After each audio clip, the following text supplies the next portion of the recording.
Boa tarde a todos. Dando continuidade aos nossos seminários aqui do programa interinstitucional UFSCar-USP. Nós hoje temos o prazer de receber o professor Windenberg Nobre, que vai apresentar o trabalho Modeling the Death Rate Among Hospitalizations with Primary Diagnosis of Respiratory Disease During the First Wave of the Coronavirus Pandemic, a Causal Mediation Approach. Windenberg, ele é um jovem professor, defendeu seu doutorado há pouco tempo na UFRJ, sob a orientação da professora Alexandra Schmidt. O Windenberg, ele fez um sanduíche durante seu doutorado na McGill University, no Canadá, sob a supervisão da professora Alexandra. Antes disso, ele também fez um mestrado na UFRJ e uma graduação na Universidade Federal do Ceará, todos em estatística. Atualmente, o professor Windenberg é professor adjunto no Departamento de Estatística da Universidade Federal do Paraná, e as suas áreas de interesse principais envolvem análise bayesiana, estatística espacial, modelos dinâmicos e inferência causal. Então, Windenberg, mais uma vez, obrigado por ter aceitado esse convite, e eu gostaria de passar a palavra para você. Olá, Michel, olá a todos. Primeiro, eu gostaria de agradecer a oportunidade. É um momento ímpar para mim, poder estar apresentando um pouco do meu trabalho. Como o Michel falou, eu recentemente defendi o meu doutorado, foi em junho de 2021, né? E aí, desde então, venho trabalhando em alguns projetos, alguns derivados do meu doutorado, outros algumas extensões, enfim. Hoje eu vou apresentar um dos trabalhos que foi desenvolvido na minha tese, que envolve inferência causal, em particular, análise de mediação. Esse trabalho ele foi realizado conjuntamente com a Alexandra e com o professor Hélio, né, ambos na UFRJ. Então, aqui eu trago um breve outline da minha apresentação. Como acredito que o tópico de inferência causal ele seja pouco novo para grande parte da audiência, eu, nessa apresentação, vou fazer uma breve introdução do que é o princípio causal, do que é discutir causalidade dentro do contexto causal de Hubble. Em seguida, eu vou introduzir o problema em questão, que envolve análise de mediação, em particular os dados de hospitalizações, que são descritos no título dessa apresentação. E, ao final, uma breve discussão sobre os resultados e a análise realizada. Então, para começar a discutir introduzir um pouco o tema de causalidade, eu gostaria que nós pensássemos num conjunto de dados particular, em que nós temos Y denotando a variável resposta, Z um tratamento binário, isso por simplicidade, e um vetor X representando um conjunto de covariáveis.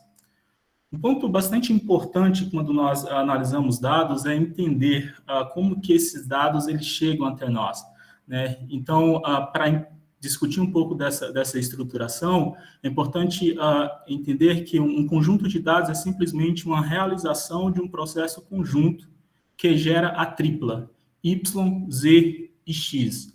Então, uma vez que nós temos um modelo conjunto, nós nunca conseguimos observar cada um deles individualmente, exceto pela estrutura de dependência associada com essas três variáveis. Em contrapartida, quando nós trabalhamos estruturas causais, em particular para um tratamento binário, a estrutura causal de Hubble, ela delimita a nossa análise a comparar duas variáveis aleatórias, que é y de 0 e y de 1, em que esse YZ, esse Z sendo 0 ou 1, ele equivale à resposta que seria observada caso nós intervíssemos para atribuir a uma particular unidade, um particular valor do tratamento. Por que essa análise e esse conceito de intervenção e de e de discussão sobre essas potenciais respostas, ela é importante, tendo em vista a discussão de efeitos causais. A principal importância dessa relação é porque, uma vez que eu citei aqui, a gente observa uma estrutura conjunta, dada a realização de um modelo conjunto. E quando nós discutimos estruturas causais, em particular no modelo de Rubin, nós estamos trabalhando sobre um processo de intervenção, de manipulação de uma observação para ter um determinado valor do tratamento. E aí, nós precisamos de alguma discussão sobre como relacionar dado observado com esse ambiente que a gente chama de ambiente manipulado. Em particular, quando nós falamos sobre efeito causal, um efeito causal é simplesmente um contraste entre o Y que seria observado caso o indivíduo ou a unidade não recebesse o tratamento e o valor da resposta caso o indivíduo recebesse o tratamento, né? Ou mesmo trabalhar em função do valor esperado. Por que é aqui que eu estou destacando o valor esperado? Porque existe um problema em causalidade que se chama Fundamental Problem of Causal Inference, que diz respeito a nós nunca podermos atribuir a uma unidade particular diferentes valores do tratamento no mesmo instante. E aí, tendo em vista essa problemática, em alguns contextos pode ser interessante discutir, é até mais comum discutir o contraste entre a esperança dessas potenciais respostas. Dentro do princípio causal e dentro dessa discussão sobre efeitos causais, a grande premissa que nós temos é discutir relações que envolvem o questionamento what if, né? O que teria acontecido se, basicamente. Então, se a gente pensa num tratamento arbitrário, nós podemos pensar num questionamento onde nós queremos discutir o que teria acontecido se nós mudássemos o valor, o status de um indivíduo, do tratamento em um particular indivíduo. Quanto essa mudança no valor do tratamento afetaria a unidade de resposta, né? E um outro questionamento que a gente poderia ter era, bom, o que aconteceria se a gente mudasse a medicação de um particular indivíduo? Quanto que a resposta mudaria? Por que esse questionamento ele é importante? Porque ele diferencia tanto das análises estatísticas usuais. Basicamente, é porque esse what if, ele supõe um ambiente que nós não observamos. Então, essas mudanças, elas não podem ser calculadas, elas não podem ser efetivamente descritas. E aí vem a importância de discutir propriedades e estruturas que nos permitam fazer inferências sobre esses particulares cenários não observados, que, novamente, derivam de um conjunto de dados observado que são gerados de forma conjunta, tá bom? E nunca de forma manipulada, como essas questões sugerem. Então, com base nessa discussão, o que eu gostaria que ficasse de mensagem para vocês é que questões causais, elas sugerem mudar o mecanismo que gera o conjunto de dados, tá bom? Como assim mudar? Mudar no sentido de intervir no valor de um tratamento para um particular indivíduo. Uma vez que se mude essa estrutura, ao responder esses questionamentos via um conjunto de dados observados, o que nós fazemos basicamente é criar uma ponte entre o mundo que nós observamos e algum mundo hipotético, que, sendo esse mundo hipotético, o mundo qual nós queremos discutir questões do tipo what if. Aqui eu trago uma estrutura ilustrativa para vocês que mostra um grafo acíclico direcionado, tudo bem? Envolvendo um conjunto de variáveis em que eu tenho x1, x2 como covariáveis, z e y como tratamento. Essa figura da esquerda, a gente tem uma hipotética estrutura de geração de dados. O que eu posso interpretar dessa hipotética estrutura de geração de dados? Primeiramente, uma vez que nós estamos trabalhando sobre esse conceito de DAGs, uma ideia primordial aqui é que as setas elas indicam um processo sequencial de geração de dados. Então, para poder entender como que um conjunto de dados é gerado, a gente primeiro precisa analisar variáveis ou nós que não tem nenhuma variável ou nenhuma flecha indo para ele. Caso a gente consiga identificar, isso sempre acontecerá em grafos acíclicos direcionados, um processo de geração de dados com base nessa estrutura sugere que essa variável, no caso aqui x1, ela pode ser gerada independente das demais variáveis do modelo. Em contrapartida, se eu tenho uma flecha indo em direção a uma determinada variável, ou várias flechas indo em direção a determinada variável, isso sugere que o processo de geração dessa segunda variável ele ocorre condicional ao variável que está tendo uma flecha em direção a ele. Então, com essa descrição inicial, e bem breve, eu gostaria de dizer para vocês que esse mecanismo aqui de geração, ele sugere uma estrutura de um dado observado. Tudo bem? Em que x1 é uma covariável gerada de forma independente das demais, mas que afeta tanto a geração de x2 como a atribuição do tratamento. Em contrapartida, x2 e a atribuição do tratamento, eles afetam a geração da variável resposta y. Esse aqui é um conjunto de dados relacionado ao mundo observado.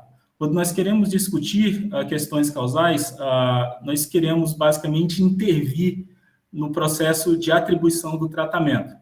Então, supondo aqui um mundo hipotético, o que nós queremos agora é discutir efeitos desse tratamento Z numa variável resposta quando nós intervimos na atribuição do tratamento Z.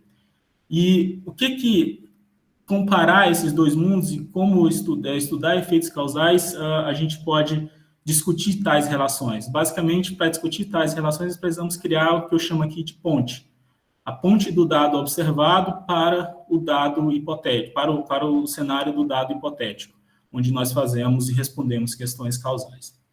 Bem, então, essa foi uma breve introdução sobre o que é o modelo causal que eu estou interessado. Eu estou interessado em responder questões do tipo what if, e para responder questões do tipo what if, eu preciso sair do ambiente de dado observado e para o ambiente de dado hipotético, e a partir daí discutir contrastes entre essas potenciais respostas. Uma outra literatura que eu vou precisar discutir com vocês para a realização desse trabalho é um conceito de controles sintéticos. Tudo bem? Em particular, o nosso trabalho ele envolve a modelagem de séries temporais. Então, são dados que evoluem no tempo. Aquela tripla x, y e z é algo indexado por t e existe uma estrutura condicional evoluindo no tempo, envolvendo essas três variáveis. Então, nesse contexto de modelagem de séries temporais, o nosso questionamento what if, ele equivale a estudar o impacto de uma intervenção que ocorre em algum particular instante de tempo, ok? Então, suponha que a gente tem uma série temporal indexada de 1 até t grande, e aí suponha que existe um instante t0 em que algum fenômeno particular aconteceu e que mudou o comportamento da nossa série temporal. Tá bom? Então, esse instante t0 a gente chama de ponto de intervenção. E aí, nós queremos, na nossa análise, discutir o impacto que essa intervenção causou no comportamento de uma variável resposta ao longo do tempo. E aí, uma básica literatura que lida com esse tipo de problema são os métodos envolvendo synthetic controls, que basicamente eles têm o objetivo de predizer a série temporal da variável resposta, que seria observada caso a intervenção ela nunca houvesse acontecido, tá bom? E como que essa predição é realizada, basicamente?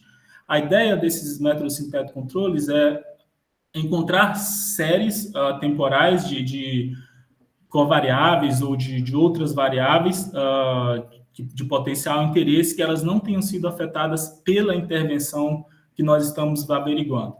E, a partir daí, combinar essas séries em uma estrutura ponderada, de forma que a predição para o futuro da série temporal da unidade de resposta, no cenário em que a intervenção nunca teria acontecido, é basicamente uma combinação ponderada dessas séries que não foram expostas à intervenção. Bem, pega essas séries auxiliares, combina elas em termos ponderados, e aí essa série temporal predita é o resultado dessa ponderação. Uma grande questão que nós temos aqui que levantar é que essa abordagem, ela só é válida sobre o contexto em que eu consigo obter séries que não são afetadas pela intervenção.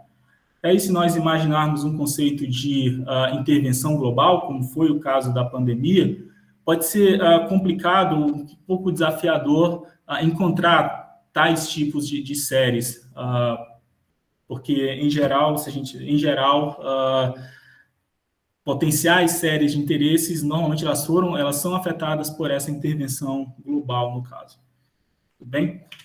Então, dito um pouco sobre esses métodos de controle sintéticos, eu queria também agora com vocês introduzir um outro conceito que eu vou utilizar aqui na minha apresentação, que é o conceito de análise de mediação. Análise de mediação, ela é um particular elemento daquela discussão inicial que eu falei sobre os modelos de Hub. Basicamente, lá eu estava interessado em discutir o efeito de um tratamento em uma unidade de resposta. Agora eu vou estar interessado em discutir o efeito de um tratamento em uma variável resposta, só que esse efeito ele é mediado por uma outra variável. Tudo bem? Então, esse é o campo de atuação da análise de mediação. Por que nós queremos discutir esse particular problema, introduzir essa particular discussão na nossa análise?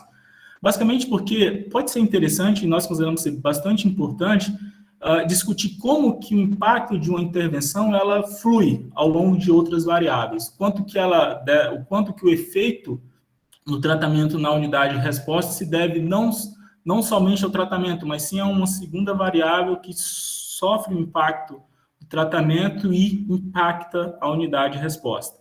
Tudo bem? E aí, basicamente, o que a análise de mediação faz é dividir o efeito de um tratamento numa variável resposta em função de componentes, que nós chamamos de componentes diretos, que está relacionado a essa seta aqui do exposure para o outcome, e componentes indiretos, que está relacionado a essa seta que sai do exposure para a mediadora e da mediadora para a variável resposta.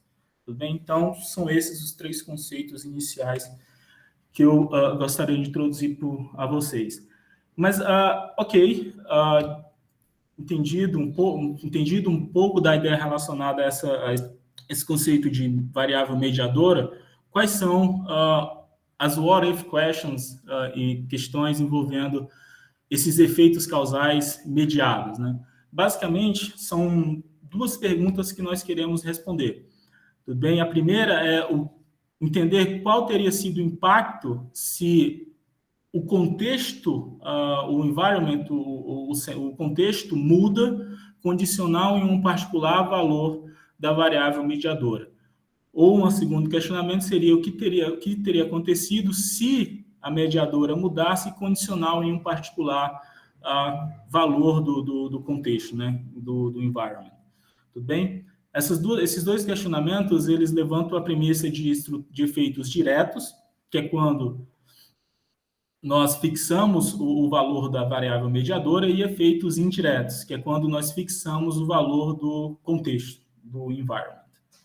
Bem, então, essa seria a breve introdução que eu gostaria de trazer, que eu trouxe para vocês, e agora eu quero falar um pouco do problema e da motivação desse projeto.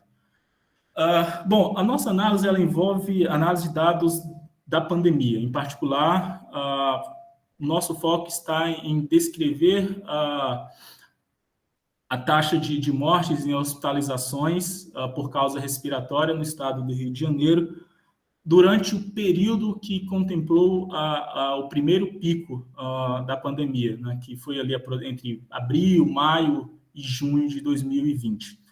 Tá bom? Então, como eu falei, o nosso foco ele está em hospitalizações no sistema público de saúde no estado do Rio de Janeiro, sendo que nós focamos em alguns diagnósticos primários, né? Se vocês tiverem interesse depois de análise, de verem e de buscarem um pouco sobre os dados do Sinan e do SUS como um todo, lá vocês vão ver que quando se trata de hospitalizações, o conjunto de dados ele contém algo que se chama diagnóstico primário, tá bom? Esse diagnóstico ele pode até mudar o decorrer do tratamento. E aí, mas sempre que um novo paciente ele é hospitalizado, é preenchido, deseja ser preenchido esse diagnóstico primário. Então, com base nesse diagnóstico inicial, dado para a causa da internação, nós focamos em grupos de doenças particulares, as quais nós nomearemos de doenças respiratórias. Né? Basicamente, o nosso conjunto de dados ele contempla doenças do sistema respiratório, de síndrome respiratória aguda grave, de tuberculose ou sequela de tuberculose. Cada um desses grupos de doenças eles têm uma codificação. Tudo bem? Então, nós selecionamos somente dados que possuem essa codificação no conjunto de dados lá do SINAM, no caso. E aí, o nosso conjunto de dados, basicamente, ele compreende o período de janeiro de 2015 até outubro de 2020, né? E que pouco antes, acho um pouco antes até 4 de outubro, se não me engano, um pouco antes do primeiro turno das eleições municipais daquele ano. E aí, fazendo essas restrições por grupo de doenças, nós ficamos com pouco mais de 300 mil hospitalizações, as quais nós agregamos por semana, tudo bem? E aí, o nosso efeito de interesse, basicamente, a nossa quantidade de interesse é o efeito da pandemia do coronavírus na taxa de morte entre hospitalizações com diagnóstico principal de doença respiratória. Um importante ponto aqui que eu gostaria de deixar claro para vocês é que a doença respiratória, ela não somente inclui casos de COVID, tudo bem? Elas incluem também cenários de potencial misdiagnóstico, diagnóstico mal especificado, mas que se enquadram, em geral, em doenças respiratórias, principalmente pelo contexto de pneumonias, né? Então, dentro da classe de doenças do sistema respiratório.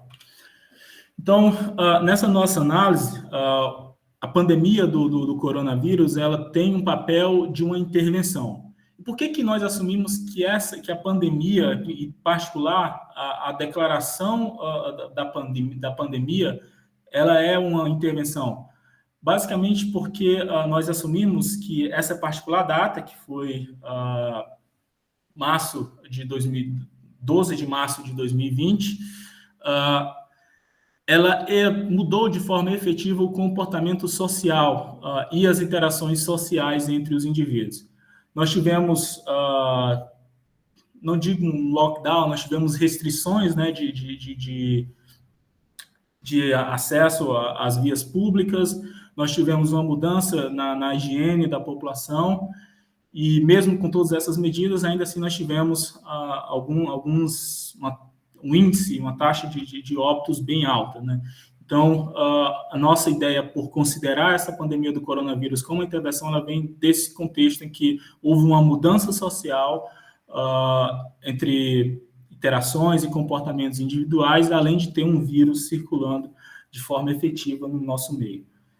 E aí, um ponto que é primordial para a nossa discussão de análise e mediação é que o risco da doença ser severa ele é esperado aumentar com a idade, né? Isso foi um dado que veio bem no início da pandemia, ainda quando não tínhamos a pandemia declarada efetivamente pela Organização Mundial da Saúde. Então, tendo em vista que o coronavírus em si, o coronavírus, Covid-19, ela é esperada ter casos mais graves à medida que a idade dos pacientes ela aumenta, e isso acontece para doenças respiratórias em gerais, e é de se esperar, logicamente, que pessoas de idades mais avançadas estão mais propensas a vir a óbito a partir do momento da hospitalização, etc. Então, nós consideramos essa variável idade, que não é bem a variável idade, uma vez que nós estamos condicionados num dado que ele é agregado semanalmente, mas sim uma composição etária das hospitalizações. Tá? Então, essa composição etária das hospitalizações, nós chamamos ela de variável mediadora. E o nosso objetivo científico com essa abordagem é quantificar o impacto causal da intervenção quando os dados evoluem no tempo e quando nós temos múltiplas observações antes e depois da intervenção, e nós contabilizamos para a variável mediadora. Então, nós temos o conceito de synthetic control, que foi discutido lá anteriormente, e temos a ideia de incorporar essa discussão sobre efeitos mediados. E aí, aqui eu trago para vocês alguma análise exploratória de dados, para vocês verem o que tem no nosso conjunto de dados, né? Então, aqui eu tenho as séries temporais das 4 variáveis que nós temos em mãos. Nesse painel, em cada um dos painéis, vocês vão ver a série, o comportamento da série nessas linhas sólidas, e tem uma linha tracejada cinza aqui, pouco depois no início de março de 2020. Essa linha tracejada, ela indica a declaração, a data na qual a pandemia ela foi declarada pela Organização Mundial da Saúde. Onde no país, sendo assim, no painel A nós temos a proporção de mortes dentre os pacientes hospitalizados por doenças respiratórias. No painel B nós temos a composição etária das hospitalizações ocorridas na particular semana. No painel C, nós temos o gênero, o sexo, a proporção de hospitalizações do sexo masculino, e no painel D, nós temos a proporção de hospitalizações de indivíduos que tinham residência fixa fora do hospital ao qual eles foram hospitalizados, né? E aí, essas são as 4 séries. Eu gostaria de atentar para vocês o comportamento da série da taxa de mortes e da composição etária. Claramente, nós vemos que após a intervenção, o comportamento, que ele tinha uns ciclos sazonais aqui, ele sofre um aumento drástico, saltando de aproximadamente 17% para aproximadamente 30%. Tá bom? E um comportamento tanto quanto similar acontece com a composição etária, né, das hospitalizações. Obviamente, em magnitudes diferentes, em magnitudes relativas diferentes, mas dá para se ver que houve, de fato, uma alteração, e essa alteração ela tem um comportamento, até certo ponto, similar a esse observado no painel A. Enquanto isso, se a gente olha os painéis C e D, pode até ser que tenha-se entendido que aqui haja alguma diferença de comportamento, mas esse comportamento, ele parece não, pelo menos no nosso entendimento, ele não parece ser tão forte ou significativo, de acordo com a nossa abordagem. O mesmo vale para a análise relacionada ao painel D. Basicamente, nós consideramos que essas flutuações associadas aos painéis C e D, elas são flutuações aleatórias, razoáveis, né? Não adentrariam um comportamento similar a esse observado no painel B. Uma outra análise exploratória que eu trago para vocês é a do scatterplot entre a variável mediadora e o logito da taxa de mortes. Tá bom? Aqui, os dados, os dados em pontos pretos estão associados às observações pré-pandemia. E os dados em vermelho são observações pós a declaração da pandemia. Claramente, nós observamos um comportamento diferente entre os dois. Embora ambos tenham relação positiva, o efeito associado da variabilidade com o logito da taxa de mortes, ele é maior para o período pós-pandemia, tá bom? O coeficiente de regressão associado aos pontos em vermelho é maior do que o coeficiente de regressão associado aos pontos em preto. Também, o que sugere que o efeito associado à variável mediadora ele tende a ser maior dentro de um contexto de pandemia do que no contexto sem pandemia. Mas lembrando que isso é só uma análise exploratória de dados, nessa análise aqui nós não estamos contabilizando nada de evolução temporal dos dados e nem mesmo de potenciais confundidores. Tá bom? E aí, para poder discutir um pouco da proposta relacionada à nossa problemática, lembramos que o nosso objetivo aqui é estimar o impacto de uma intervenção binária em uma unidade de resposta. E aí tem os métodos Synthetic Control, e em particular eu trago 2 abordagens derivadas desses Mass Synthetic Controls, que é o chamado Causal Impact, que foi proposto por Broadens e outros em 2015, num paper na Annals of Applied Statistics, que usa a ideia de Synthetic Control dentro de um contexto de modelos dinâmicos. E essa outra abordagem que envolve múltiplas respostas, né, que foi de um paper Ning e outros na Bayesian Analysis, que ele contempla o contexto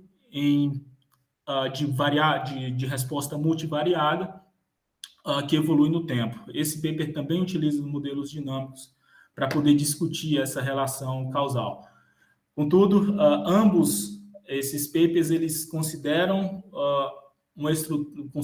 que é possível encontrar variáveis não afetadas pela intervenção e não trabalham o cenário de variável mediadora. Tá bom? Que é isso que eu estou falando aqui. E, no caso aqui, basicamente, eles consideram que as intervenções são locais, né? E no nosso trabalho, nós temos uma intervenção que é no nível populacional. Nossa proposta, basicamente, que eu vou apresentar a seguir, ela envolve estender as ideias desse artigo do Broadens e outros na Annals of Applied Statistics por introduzir a análise de mediação. Vamos só tomar uma água. Então, agora vamos falar um pouco sobre o método proposto, né? Primeiramente, vocês vão ver aqui que eu vou modelar variável mediadora e variável resposta, tudo bem? E aí a gente introduz um conceito na análise bayesiana que é a modelagem conjunta de um vetor aleatório. Nesse paper de Stephens e outros, no qual tem parte um pouco do projeto desenvolvido na minha tese de doutorado, nós mostramos algumas relações envolvendo a escolha do processo de modelagem envolvendo essa estrutura de vetores aleatórios. E lá nós discutimos a ideia de modelar numa forma em 2 passos esses modelos conjuntos. Tá? Então, nessa abordagem que eu estou apresentando para vocês, nós estamos seguindo uma abordagem em 2 passos, em que nós modelamos a variável mediadora e modelamos a variável resposta de forma separada, sendo que a motivação para essa estrutura ela é descrita nesse paper, que foi recentemente aceito na Bayesian Analysis. Vou passar a referência para vocês posteriormente, mas tem um artigo, está no archive também disponível. E aí, bom, então, uma vez que a gente vai modelar a mediadora e resposta separadamente, aqui eu trago o modelo associado à variável mediadora, que é um modelo dinâmico, tá bom? Em que o vetor alfa, que é um vetor de estados, F é um vetor de covariáveis ou de efeitos associados aos estados, G, que é uma matriz de transição, e ômega T aqui é o chamado erro de evolução, tá bom? Erro associado do vetor de estados, tá ok? E aí, para modelar essa variável M, que é um modelo dinâmico tradicional, nós modelamos essa variável mediadora considerando ciclos sazonais de 26, 52 semestres, 26, 52 semanas, né, para indicar semestre e efeito semestral e efeito anual. Tudo bem? Esses efeitos sazonais eles podem ser facilmente incluídos trabalhando a matriz G e esse vetor F. Tudo bem? Um pouco da literatura de modelos dinâmicos. Esse é o modelo proposto para a variável mediadora, que nós temos um modelo proposto para a variável resposta.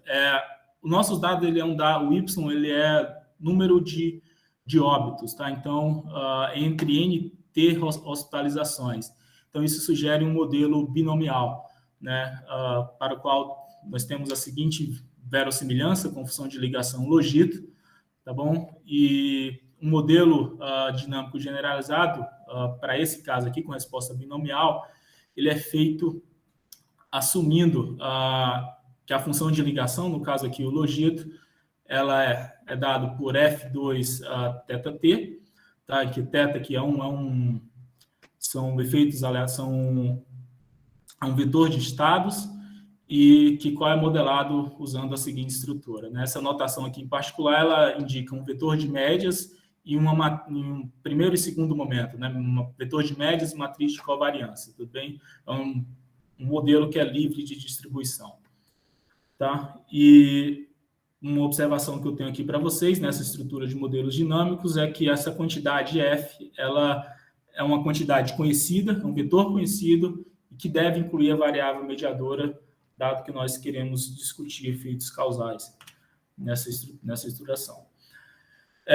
Bom, então, essas são as estruturas que nós usamos para modelar mediadora e resposta. Eu pondero que essas são estruturas bastante flexíveis, que nós podemos trabalhar elas alterando a F e a G. E um ponto importante aqui é que as observações elas são independentes, condicionadas a F, G e θt, ok? Elas são independentes, no caso. E aí, só que no nosso conjunto de dados, para modelar a resposta, nós somente estamos com variáveis presentes nos dados.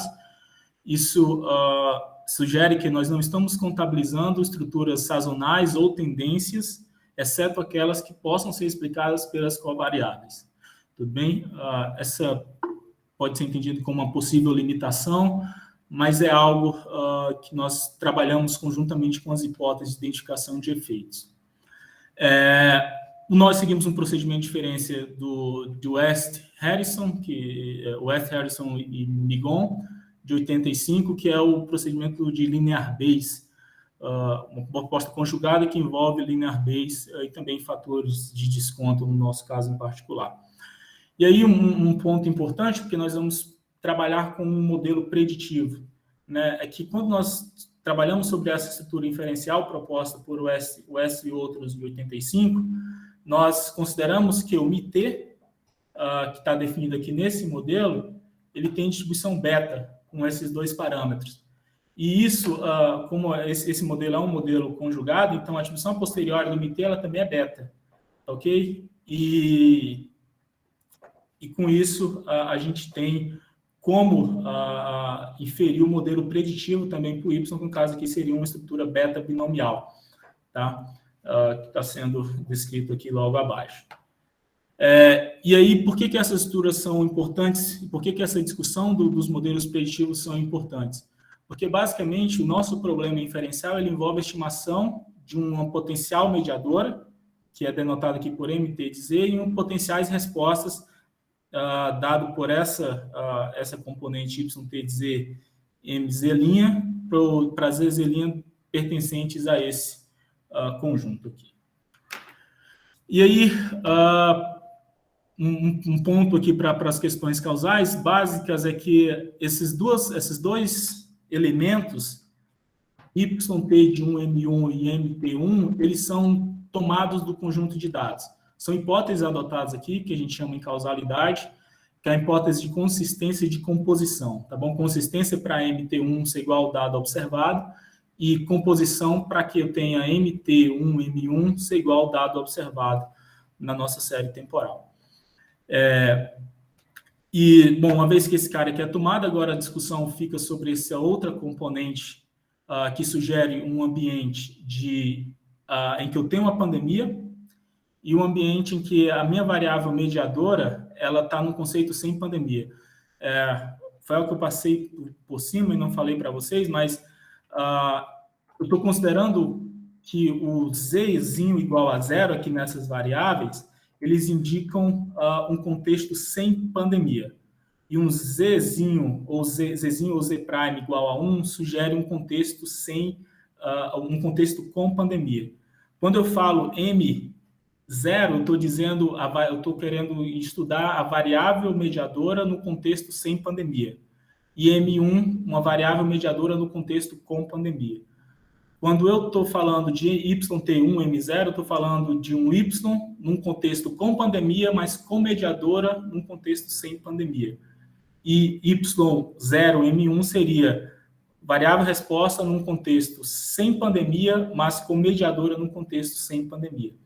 Tá bom? essas são séries temporais que a gente deseja predizer para poder estimar os efeitos causais. Tá, ok? Então, aqui tem uma breve discussão sobre como que é feita essas predições. Não quero entrar em muitos detalhes aqui, para não carregar muito a discussão, mas a ideia é que nós queremos predizer essas séries de acordo com aqueles nossos modelos propostos. E aí, aqui eu tenho as séries ajustadas. Aqui, no caso, o M1, como eu falei anteriormente, ele é observado dos dados. Então, o que nos resta é predizer M0. Para predizer M0, eu vou usar um modelo dinâmico e fazer uma predição para um contexto sem pandemia. Então, esses pontos em preto aqui são as unidades observadas, enquanto essa linha com essas áreas sombreadas em cinza representa a predição dos intervalos de credibilidade de 95% aproximados. Tá bom? E aqui eu faço as mesmas predições para as outras quantidades de interesse, né? O Y do contexto com pandemia, mas com variável mediadora no contexto sem pandemia, o Y no contexto sem pandemia e variável mediadora no contexto com pandemia, e Y no contexto sem pandemia e variável mediadora sem pandemia. Então, essas são as predições que nós obtivemos. E aí, a nossa discussão, o efeito causal de interesse que nós temos é o efeito pontuais, o efeito pontual total, que é uma diferença entre a variável resposta observada num contexto com pandemia e com variável mediadora no contexto com pandemia também, menos a variável resposta potencial num contexto sem pandemia e com variável mediadora também num contexto sem pandemia. Então, esse é um efeito total, um efeito total pontual, que é um dos efeitos de interesse. E aí a gente pode introduzir os efeitos mediadores somando e subtraindo um particular termo. Aqui, no caso aqui, seria somar esse termo aqui, e nesse segundo cenário seria somar esse termo aqui de discussão. E quando nós fazemos essa soma e subtração, nós temos efeitos causais que nós chamamos de efeitos naturais diretos, porque nós estamos condicionados num particular valor da variável mediadora, estamos mudando o valor do contexto, e efeito natural indireto, que é o efeito associado a mantermos o contexto num valor particular e mudarmos a variável mediadora para ser mensurada num contexto com pandemia e num contexto sem pandemia, tá bom? O mesmo vale aqui para esse efeito de baixo, só que a gente muda o contexto associado. Aqui nós estamos no efeito direto com contexto pandêmico, aqui nós estamos no efeito direto num contexto não pandêmico, sem intervenção. Então, esses são o que nós chamamos de efeitos mediadores, efeitos naturais, diretos e indiretos. E aí, um ponto de discussão nesse trabalho é a identificação desses efeitos, né? Como que nós conseguimos identificar a esperança de tal T, todos os componentes associados à esperança de tal T. Então, essas aqui são hipóteses comuns na discussão de efeitos causais, e basicamente nós fazemos duas suposições. A primeira delas é que não existe confundidor não mensurado na relação entre mediadora e resposta, né, que a gente está notando aqui por essa estrutura, quando condicionados a X, que são um vetor de covariáveis não afetados pela pandemia, pela intervenção, e o vetor de estados. O que é um confundidor não mensurado, né? Um confundidor não mensurado é uma variável que afeta a geração dos dados associados à mediadora e à resposta de forma simultânea, tá bom? Então, essa suposição sugere que esse tipo de variável que não está presente no modelo, que não está sendo incluído no modelo, ela não existe, ou que é dado conta por θt aqui, que é o vetor de estados. E uma segunda suposição que nós fazemos é que o tratamento, a intervenção, ele não afeta qualquer potencial variável de confundimento da relação mediadora e resposta, exceto aquelas que estão sendo incluídas aqui na mediadora, né? Então, condicionados a XT, nós temos essa independência entre as potenciais respostas e a potencial mediadora de potencial de interesse particular. Tá, okay? Então, essas são as duas posições que nós fazemos. E aí, aqui eu descrevo para vocês o que são os efeitos, né? Eu tenho aqui, eu chamo de efeitos diretos, que é dado por essa expressão e por essa expressão. Né? Efeitos diretos são aqueles que nós comparamos mudanças no contexto e mantemos fixo a variável mediadora. E efeitos indiretos, que são efeitos associados a mudanças na geração da variável mediadora, mantendo o contexto fixo. Né? Isso aqui vale tanto para contexto pandêmico quanto para contexto não pandêmico, em particular. E aqui eu mostro para vocês os resultados, as séries temporais desses efeitos pontuais associados. Bem, aqui eu tenho o efeito total, tenho o efeito indireto, quando nós controlamos o contexto para ser um não pandêmico, o efeito direto, quando nós controlamos o contexto para ser o pandêmico, o efeito indireto, quando controlamos o contexto para ser pandêmico, o efeito direto, para quando controlamos o contexto para ser não pandêmico.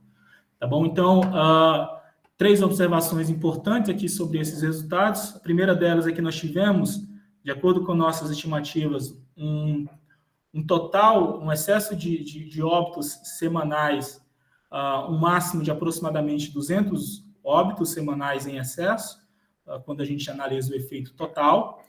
E um outro ponto é que o efeito indireto associado ao contexto pandêmico, ele é aparentemente maior no primeiro pico do que o efeito indireto num contexto não pandêmico. Isso sugere que a pandemia do coronavírus, ela de fato, de acordo com os nossos resultados, ela aumentou as taxas de morte nos determinados grupos da população. Deu meu tempo aqui, mas só estou perto já de terminar, são mais 5 minutinhos. Bom, e aí, esse aqui é um resumo dos resultados, em que nós temos um outro ponto, um resultado importante é que os efeitos diretos no contexto não pandêmico, eles incluem um 0 durante toda a série, tá? Incluindo o primeiro pico. Aqui é um breve sumário dos resultados.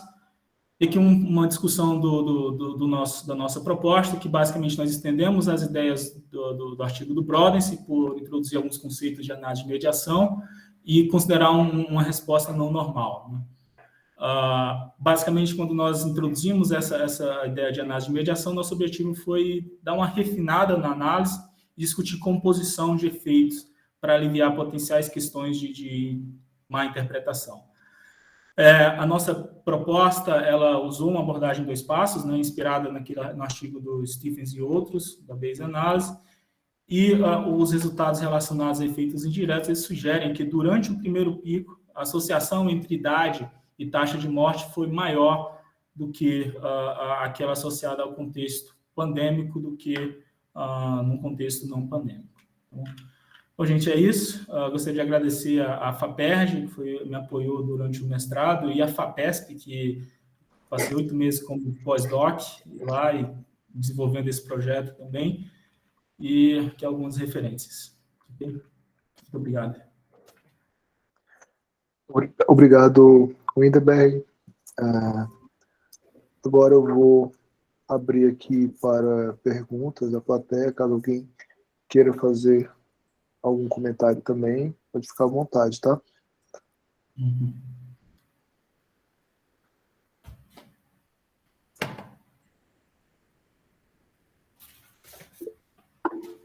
Fizeram?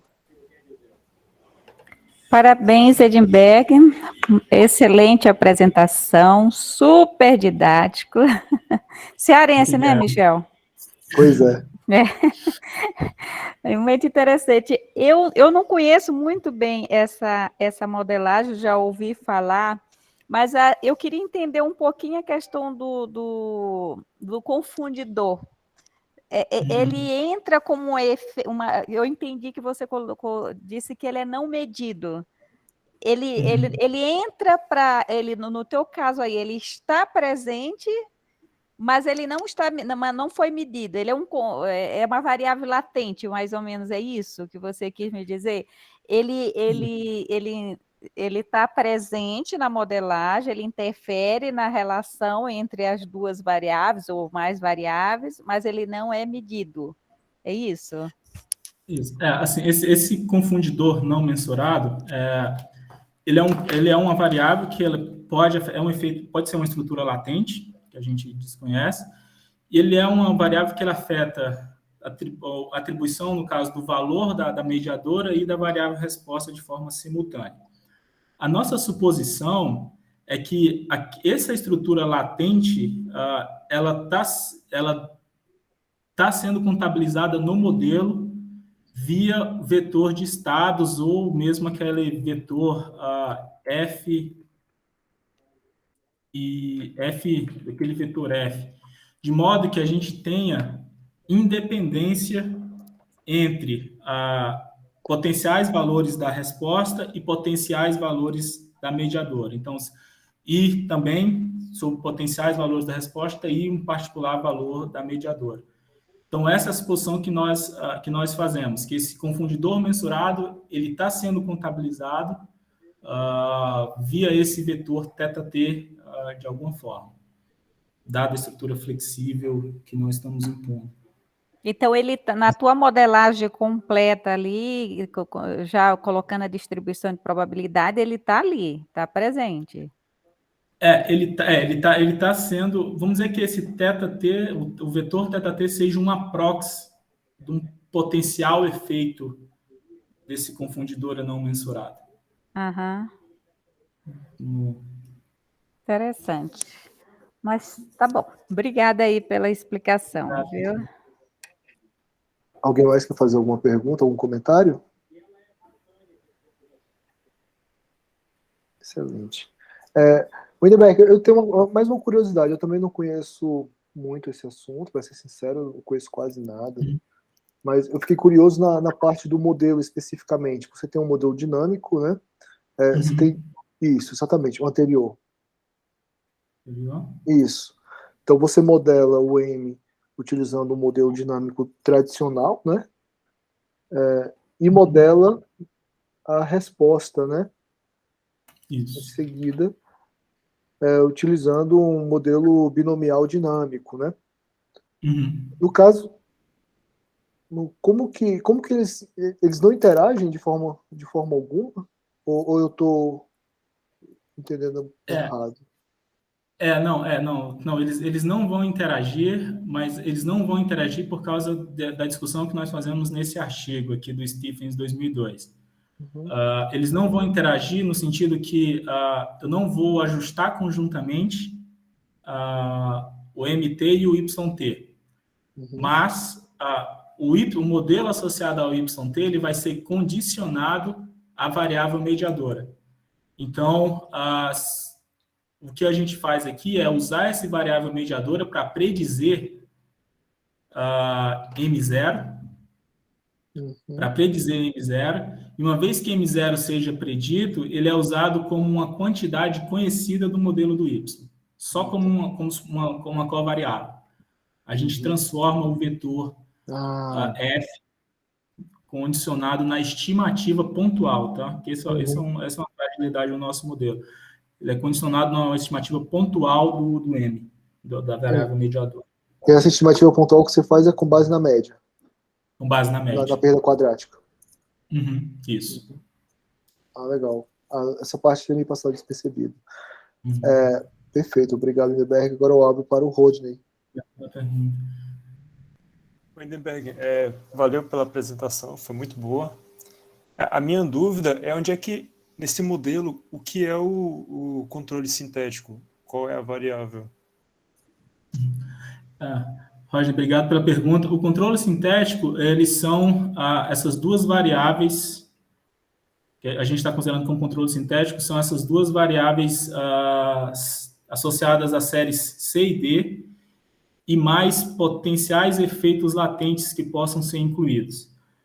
No nosso modelo para a variável mediadora, a gente está incluindo efeitos sazonais de de ciclos de 26 e 52 semanas, tá? Para indicar semestre, efeitos semestrais e anuais.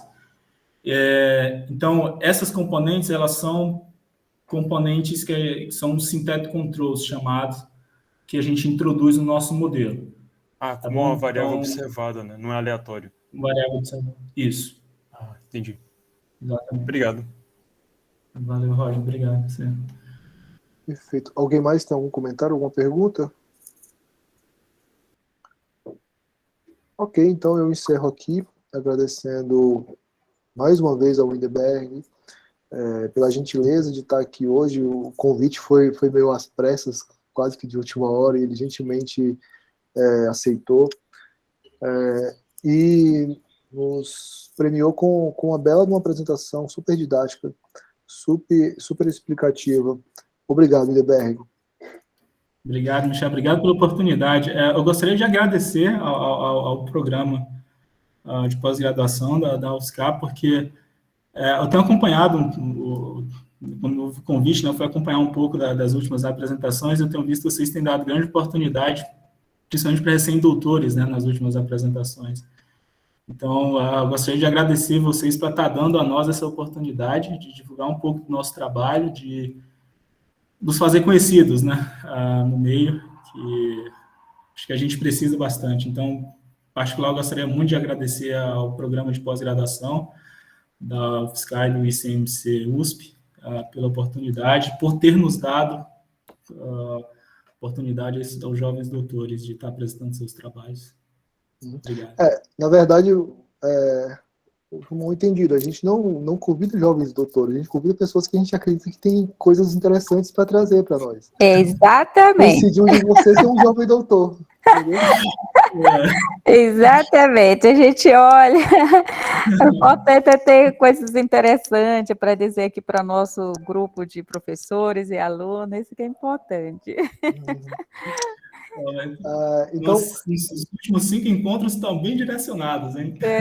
Tá vendo? Só gente importante aí. Agora, seguindo a nossa tradição, né, Vera? Isso, vamos abrir aí e bater palma, vamos gente. abrir os microfones e aplaudir o Windberg, para que se sinta um pouco mais acolhido aqui.